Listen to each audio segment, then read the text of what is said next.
এই নির্বাচন বিষয়ে আমরা সকল ধরনের প্রস্তুতি গ্রহণ করেছি। যা যা করণীয় ছিল সেগুলো করেছি যাতে নির্বাচনটা অবাধ, সুষ্ঠু, নিরপেক্ষ হয়।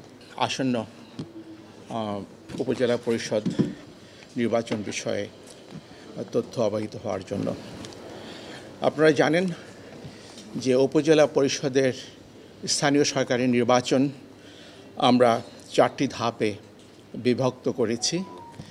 প্রথম ধাপের নির্বাচন আগামীকাল অনুষ্ঠিত হতে যাচ্ছে।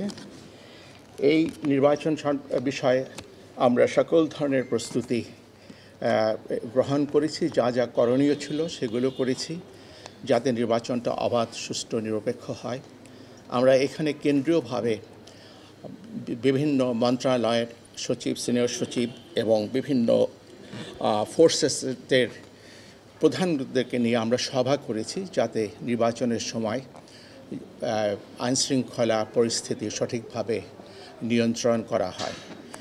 এরপর আমরা আবারও এখানে কেন্দ্রীয়ভাবে বিভাগীয় এবং জেলা পর্যায়ের সংশ্লিষ্ট সকল কর্মকর্তাদের সাথে আমরা মত বিনিময় করেছি এবং কমিশনের যে নির্দেশনাগুলো সেগুলো তাদেরকে অবহিত করা হয়েছে।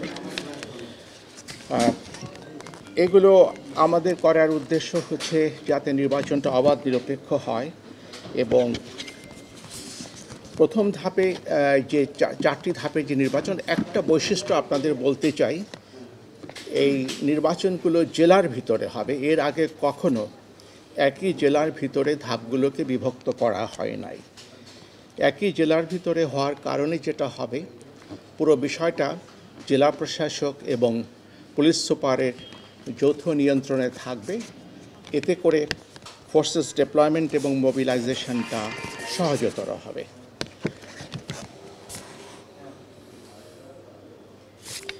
এবং প্রথম ধাপে যে নির্বাচনগুলো হতে যাচ্ছে টোটাল 140টি আগামীকাল, কিন্তু আমাদের ছিল 152টি। বিভিন্ন কারণে কিছু কিছু ক্ষেত্রে বিনা প্রতিদ্বন্দ্বিতায় নির্বাচিত হয়ে গেছেন, যে কারণে নির্বাচন হবে না। কিছু কিছু ক্ষেত্রে স্থগিত করা হয়েছে, কিছু কিছু ক্ষেত্রে মৃত্যুজনিত কারণে নির্বাচন বন্ধ করতে হয়েছে। এ কারণে 152টির মধ্যে 140টি উপজেলায় নির্বাচন অনুষ্ঠিত হবে কালকে। আমি আগামীকালকে নির্বাচনটার উপরই বেশি স্ট্রেস দিতে চাইব যে কালকের যে নির্বাচন, এই প্রথম ধাপে এখানে 5টি উপজেলায় চেয়ারম্যানরা নির্বাচিত হয়ে গেছেন। সকল পদে 5টি উপজেলায় নির্বাচন হবে না, সেখানে সকলেই প্রতিটি পদেই বিনা প্রতিদ্বন্দ্বিতায় নির্বাচিত হয়েছে। আর ইভিএমে যে নির্বাচনগুলো হবে মোট 22টি উপজেলায় ইভিএমে নির্বাচন হবে প্রথম ধাপে, দ্বিতীয় ধাপেরটা বলছি না। এবং